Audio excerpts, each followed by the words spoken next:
Several teams have expressed interest in Deebo Samuel. That's what Jeremy Fowler just wrote or said on NFL Live on ESPN. I just checked in on this, he said on Thursday. I was told that several teams have expressed interest, so at least preliminary talks on a potential trade have happened between Samuel, his agent, and the team. You know who wants you to believe this? The 49ers want you to believe that several teams have expressed interest. Now, keep in mind, expressed interest can mean like you or me walking down the street and going, that $100,000 BMW. Love to have that. I got another buy. This guy walked by earlier, expressed some interest. I have a potential buyer.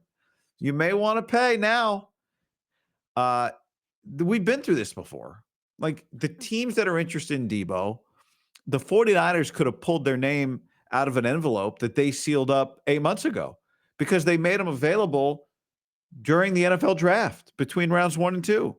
You could have called, you could have traded for Deebo. Last year, if you wanted to give the Niners, no one wanted to, and I wouldn't have recommended anybody do it, but if you wanted to give them a Friday draft pick, you could have had Deebo Samuel already. Or Brandon Ayuk. Hell, the Browns had Brandon. They could have had Brandon Ayuk. Brandon Ayuk didn't want to be a Brown. But they've tried to trade these. So they know exactly who's interested. Now, maybe more teams have become interested. But to me, there's nobody new on the list. There's probably a couple teams who would have been interested in Deebo last year who don't want him now. But the only reason to want Deebo Samuel now is because you wanted him before. There's nobody who didn't want Deebo before, watch the 2024 season play out and go, oh, now I'd like to come to the bidding. That guy, let's say the Broncos, for example, Sean Payton, you inquired last year and you're like, hey, how about a sixth? And the Niners said, no, we need this guy to help us win the Super Bowl. I'm not going to trade him to you for a sixth. We want a second. And they said, I'm not giving you a second. And that was the end of it. And then they called back this week and said, hey, how about that sixth? And then I was like, well, somebody else is offering a sixth. And all of a sudden now, quote unquote, several teams have expressed interest. The problem here too is that they'll want an extension. That's why the agent's involved. Because you don't just acquire Deebo. You never just acquire anybody. You have to then give him guaranteed money, which may not be the worst thing because you could lower his cap hit for this year and spread it out a little bit. So it's a little tongue in cheek when I say that, but still the idea that you're going to acquire Deebo coming off a year in which Tim Kawakami in the SF Standard wrote, quote, Deebo was 20 pounds overweight at times last season, which at least partially led to his dramatic drop in production and sure doesn't indicate that he's still in his prime at 29. So you're going to acquire him from the team whose head coach is the biggest believer that, maybe there's ever been a Deebo Samuel. That's Kyle Shanahan. You're going to acquire him from that team and pay him and expect that this time around he's going to be in shape. It's just you got to take several leaps. And so to me, you have to have a certain type of profile as an organization if you're acquiring Deebo. And that profile is either extreme head coach, GM unity, or what's I think more likely is I think you've got to have a head coach who is in charge of personnel. I don't think a GM, because if you're a GM who is the boss of your head coach, I guess you could do this. Like, the Eagles are an example of that dynamic. But if you're a head coach, you're probably not going to your GM saying, I know the draft is coming up and this is where that's your baby, but I'd like to put my neck out there for Deebo. I'd like for you to trade the 49ers something and then pay him because I can use this guy. Because if you're a coach, you're thinking Kyle Shanahan struggled. It didn't work with Kyle Shanahan last year. And that guy kind of knows what he's doing on offense. So I would cross off any team that is like GM driven with an offensive coach or a defensive coach, I guess. There definitely is probably a defensive coach or two that remembers what it was like to prepare for Deebo, who might be interested in Deebo. You know, a team like Washington. But I think it'd be pretty risky if you're a head coach and your GM is your boss, right? Unlike Denver, like Sean Payton's a great example. And I hate to use that as the example because everybody's using Sean Payton as the example.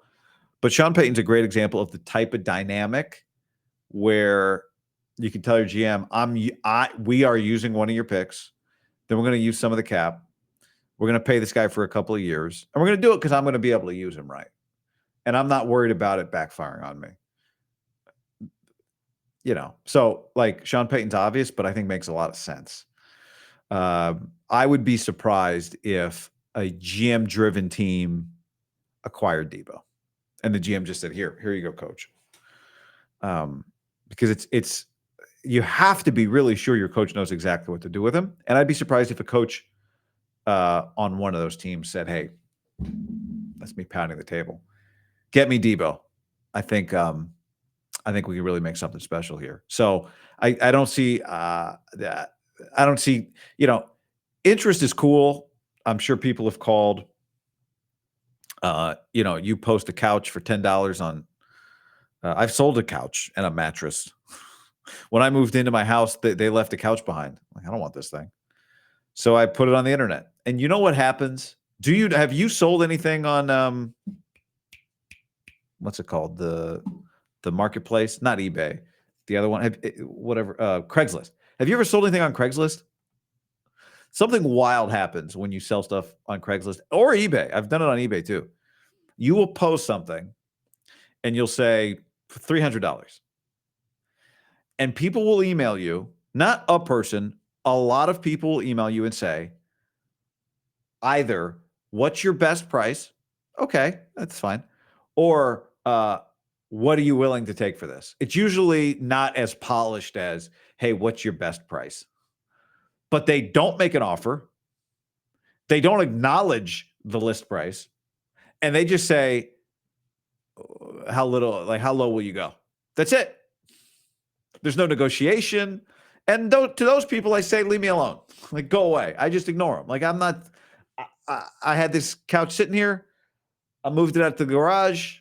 I wasn't in a rush. I'm not responding to your email that says, how little will you sell this for? And eventually somebody buys it. Eventually.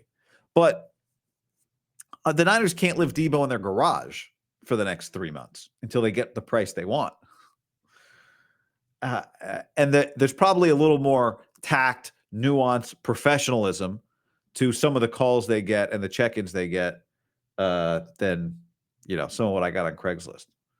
But again, just because somebody expressed interest in the couch by saying, what's your lowest price? Doesn't mean I'm getting really anything of value from their interest. And, that's how I read this situation. The Niners aren't going to get anything, really. Now, maybe they'll hit. Maybe. Like, if you told me right now they get a 5th-round pick, I'd say that is amazing value. I don't see it. But if you told me they get some special teams contributor in exchange for Deebo, some guy who can fill in on defense, you're not getting a swing tackle as a player, but you might in the draft. And the Niners actually, the value here potentially is that they've done a good job in round 5, round 6, round 7. But don't take this information to mean that there's some bidding war about to occur.